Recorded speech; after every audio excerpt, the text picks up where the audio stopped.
जंगल के अंदर पक्षियों का झुंड एक साथ के अंदर गगन विहार करने के लिए तैयारियां करनी प्रारंभ कर देता है। सारे पक्षीगण एक साथ में उड़ने के लिए तैयार हो जाते हैं। एक पक्षी जिसने अपने छोटे से परिंदे को जन्म दिया था, वह अपने परिंदे को छोड़कर जाने का मानस नहीं बना रही थी, पर सारे परिंदे जब उड़ने के लिए तैयार थे तब वह भी अपने नन्हे परिंदे को अपनी छाती पर चिपकाकर उड़ने के लिए अपनी तैयारियां करनी प्रारंभ कर देती है। थोड़े समय के अंदर सारे पक्षी एक साथ के अंदर गगन विहार करने के लिए रवाना हो जाते हैं। आसमान के अंदर पक्षी ही पक्षी उड़ते हुए नज़र आते हैं। बहुत दूर जाने के बाद एक पेड़ पर विश्राम करने के लिए सारे पक्षी एक साथ के अंदर उतर जाते हैं। जिस परिंदे को लेकर माता उड़ी थी, वह भी अपने बच्चे को पेड़ के पास के अंदर टहनी पर रख देती है। थोड़ी देर के पश्चात वहाँ पर आमोद और प्रमोद करने के पश्चात सारे पक्षी एक साथ के अंदर उड़ने के लिए तैयारियां करनी प्रारंभ कर देते हैं। सभी पक्षी एक साथ के अंदर उड़ जाते हैं, पर वह नन्हा परिंदा है, वह वहीं पर रह जाता है। माता एक बार अपने बच्चे को भूल जाती है, पर बच्चा माता को याद करना प्रारंभ कर देता है, पर समय निकल चुका था। अब उस नन्हे परिंदे के हाथ के अंदर कुछ भी नहीं था। माता अपने स्थान पर पहुंच जाती है, पर वापिस अपने परिंदे तक पहुंच सके इतनी ताकत उसके अंदर अब उसको नहीं लग रही थी। नन्हा परिंदा बहुत ज़्यादा बेचैनी का अनुभव करना प्रारंभ कर देता है। बार बार वह उड़ने का प्रयास करता है, गिर जाता है, फिर उड़ता है, फिर गिर जाता है। यह प्रक्रिया बहुत ही लंबे समय तक चलती रहती है, पर कोई भी उपाय है वह कामयाबी तक पहुंचाने वाला साबित नहीं हो रहा था। इतना ज़्यादा परेशान हो जाता है, मन में चिंतन करना प्रारंभ कर देता है, अब मैं अपनी माँ के पास पहुँचाऊँगा तो कैसे पहुँचूँगा। उसी समय दो अनजान पक्षी उधर से उड़ रहे थे। उन दोनों का ध्यान उस नन्हे परिंदे के ऊपर केंद्रित होता है। दोनों अनजान पक्षी उस परिंदे के पास आते हैं और पूछते हैं, क्या बात है, तुम इतना परेशान क्यों हो रहा है। उसने कहा, मेरी माँ मेरे को छोड़कर उड़ गई है, अब मैं अपने परिवार के साथ में जाकर हिल मिलकर रहना चाहता हूँ। मेरे से उड़ा नहीं जा रहा है, जगह बहुत दूर है। यह बात सुनते एक परिंदा उसके ऊपर बिल्कुल नाराज़ हो जाता है। उसको कहता है, तेरे में इतनी ही अक्ल नहीं है क्या? जब तेरे से उड़ा नहीं जाता है तब इतनी दूर तू क्यों आया? इस तरह से जलील बातें उसके सामने करता है और वो परिंदा वहाँ से उड़ जाता है। नन्हा परिंदा बेचारा देखता रह जाता है, वह कुछ भी नहीं कर पाता है।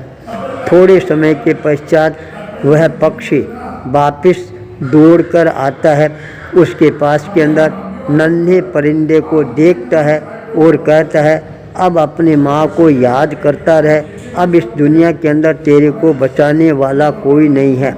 इतना कहकर वह परिंदा वहाँ से देखने लग जाता है उस पक्षी की तरफ। अब मैं क्या करूं? पक्षी तत्काल वहाँ से उड़ जाता है। थोड़ा समय निकलता है, फिर वह पक्षी दौड़कर आता है और उस परिंदे को फिर जोर से चिल्लाना प्रारंभ कर देता है, तेरा जैसा मूर्ख परिंदा आज तक मैंने अपने जीवन के अंदर नहीं देखा जो बिना ताकत और शक्ति के उड़कर इतनी दूर आ गया। मरने के अलावा अब तेरे पास के अंदर और कोई चारा नजर नहीं आ रहा है। इतना कहकर वह पक्षी फिर आकाश के अंदर उड़ान भरना प्रारंभ कर देता है।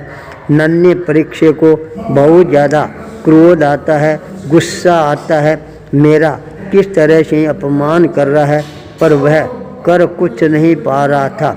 केवल अपने मन को मार कर रहने के सिवाय उसके पास के अंदर और कोई उसको उपाय नज़र नहीं आ रहा था। थोड़ी देर के अंदर वह अनजान पक्षी वापस वहाँ पर आ जाता है और इस बार इतनी ज़्यादा जलील बातें करता है, नन्हे परिंदे का कलेजा है वह एकदम यूँ कंपायमान होना प्रारंभ हो जाता है। गुस्सा सातवें आसमान पर चढ़ना प्रारंभ कर देता है।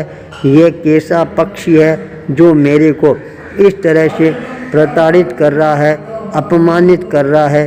क्या मैं अपने अपमान का बदला है वह अपने जीवन के अंदर कभी ले पाऊंगा? इस तरह की विचारधारा नन्हे परिंदे के मन के अंदर अपने आप ही उमड़ घुमड़ कर आनी प्रारंभ हो जाती है। पक्षी वहाँ से अपने अनजान पक्षी को भी कहता है, चलो अब अपन दोनों यहाँ से उड़ जाते हैं, ये जाने और इसका काम जाने। इतना कहकर वो दोनों अनजान पक्षी है वहाँ से उड़ान भरना प्रारंभ कर देते हैं। थोड़े समय के पश्चात दोनों अनजान पक्षी है वापिस उस स्थान पर पहुँचते हैं जहाँ पर वह परिंदा बैठा हुआ था, पर इस बार आश्चर्य होता है वह परिंदा वहाँ पर उनको बैठा हुआ नज़र नहीं आ रहा है। अनजान पक्षी ने अपने मित्र को पूछा, क्या बात है, आज तेरे चेहरे पर यह मुस्कान क्यों आ रही है? तब उसने कहा, मेरे चेहरे पर इसलिए मुस्कान आ रही है, वह परिंदा आज मेरे को यहाँ पर नज़र नहीं आ रहा है और वह लगता है उड़कर अपने परिवार के पास में चला गया है। वह उड़ना सीख गया है, मैंने उसको उड़ाना सिखला दिया है। यह बात सुनकर उसने कहा, यह तू कैसे कह सकता है कि मैंने उसको उड़ाना सिखा दिया है? तब उसने कहा, मैंने उसको मर्म भेदी शब्दों के साथ के अंदर इतना ज़्यादा व्यथित कर दिया था, उसका मन है वह छटपटाना प्रारंभ कर दिया था। मैं उसको उड़ाना सिखा रहा था। तब उसने कहा, जब तेरे को उड़ाना ही सिखाना था तो तुमने प्रेम से क्यों नहीं सिखाया? तब उसने कहा, तेरे को पता नहीं है, तुम केवल मेरे नकारात्मक विचारधारा की ओर ध्यान दे रहे हो, पर उसके पीठ के अंदर कितनी सकारात्मकता छिपी हुई है इसका तेरे को भान नहीं है। यदि मैं प्रेम से उसको उड़ाना सिखाता तो वह कभी भी उड़ने में सफलता प्राप्त नहीं कर सकता था।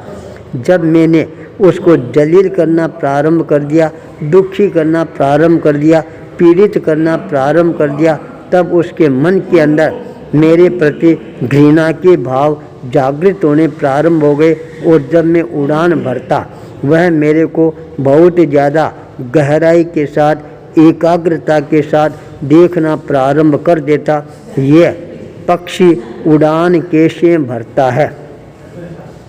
5 बार जब मैंने उसको जलील किया और उसके सामने उड़ान भरी, तब उसके मन के अंदर अपने आप ही शक्ति की जागरणा होनी प्रारंभ हो जाती है और वह भी अपनी पूरी ताकत को बटोर कर मेरे पीछे पीछे वह भी उड़ना प्रारंभ कर देता है। उसमें इतनी ताकत और हिम्मत आ जाती है, वह उड़कर यहाँ से सीधा अपने परिवार के पास में पहुँच जाता है, जहाँ पर हिल मिलकर रहना प्रारंभ कर देता है। नकारात्मकता में सकारात्मकता छुपी हुई रहती है।